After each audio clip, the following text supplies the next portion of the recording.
Good afternoon po, Harmony.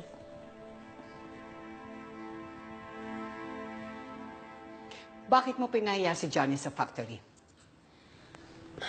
Pumasok ka muna sa kwarto mo, ha, Michael? Sagutin mo ang tanong ko. Alam niyo, Mama, siguro mas maganda kung tataasan ninyo yung sahod ng spy niya sa pabrika. Kasi ang bilis kung makadating ng balita sa inyo. Sumugod ka sa factory nang hindi ka nag-iisip. Hindi mo man lang inisip kung ano magiging epekto nito kay Johnny at sa buong pamilya niya. Kung meron sa ating dalawa na hindi nag-iisip ng consequences, kayo yun, Mama. Binalaan ko na kayo.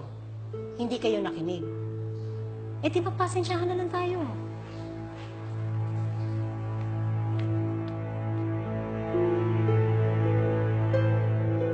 Got that, Mr. Park. Bye.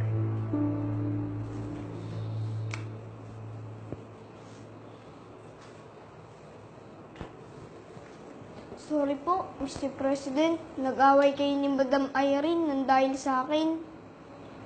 Hindi mo kailangang humingi ng tawad. Wala kang kasalanan. Baka dapat nga po, hindi niyo na ako sinama dito eh.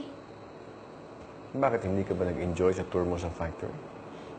Ay, enjoy na enjoy! Ito na po yata ang isa sa pinakamasayang araw ng buhay ko. Dati, pag naglalaro kami magbarkada, natatanaw ko lang to. Yun naman po, pinasok lang namin ni Bobby to na mabilisan lang.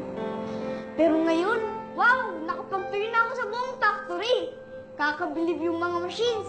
Hindi ko malilimutan ang araw na to. Kakaiba ka rin.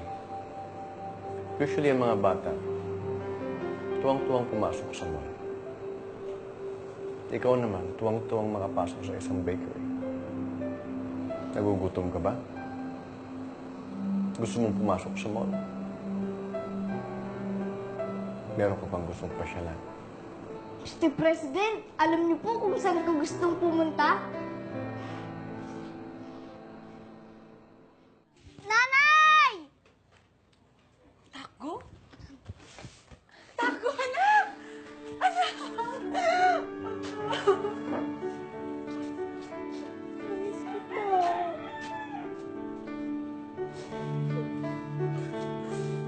Oh, Nay! Huwag nang magdrama. Happy na dapat. Makulit ka pa rin. Anak, kumusta ka na? Mukhang pumuputi ka. Saka itong pisngi mo, tingnan mo, ang laki-laki na, oh. Panay ang kain mo siguro doon, ha? Pero anak, paano ka nagpunta rito? Tumakas po ako sa mansyon. Nag-over the backot po ako. Tapos, takbo po ako ng takbo. Magdamag hanggang kanina umaga. Puro lakad, takbo,